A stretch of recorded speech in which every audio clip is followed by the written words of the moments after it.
waxay ku nool yihiin wiil dhallinyaro ah iyo walaashiis oo ka yara da ahaan 5 sano musiibo jirkooda ku dhacday kadib markii qanjirka pituitary gland uu xadka xakameynta dhaafay ayna suuragal noqon daaweyntiisa.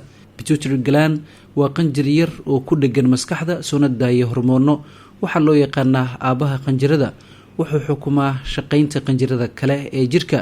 maxamed iyo huda oo u dhashay dalka Masar waxay ku dhasheen xaalad caadi ah balse arrintan ayaa qabsatay markii ay sii galayeen da'da qaangaarnimada. markii aan jiray 14 sano ilaa 15 sano waxaan ahaa qof caadi ah, gaari waan kaxin jiray, waxaana u shaqayn jiray sida dadka kale oo waxba kama duwanayn, waxaana u noolaa si caadi ah. balse arrinta murugada leh waa markii aan sidan isu bedelay.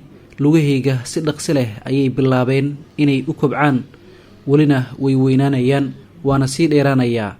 dharka aan xirto waa qaali sababtoo ah keligii ayaa la ii sameeyaa, ayuu yidhi maxamed. dhirirka maxamed shaxaad ayaa gaaraya 2.47 mitir halka huda shaxaad uu dhan yahay dhirirkeeda 2.40 mitir. waxay caqabad ku qabaan gelidda qolalka guryahooda iyo marka ay raacayaan gawaarida. maxamed ayaase leh halkan ma istaagi karo, haddii aan istaago waxay iga dhaawacaysaa madaxayga.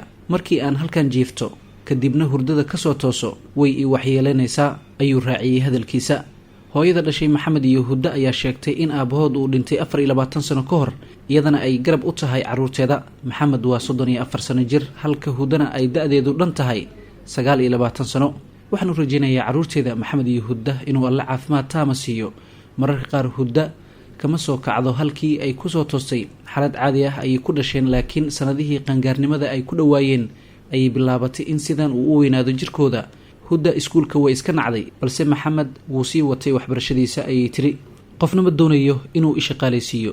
haddii uu jiro qof i garab istaagaya waxaan tusaale u noqon lahaa ciyaarista kubadda kolayga. ma jiraan meel uu dakhli iga soo galo gabi ahaan. waxaan rajaynayaa inaan helo meel uu dakhli iga soo galo oo layga shaqaalaysiiyo.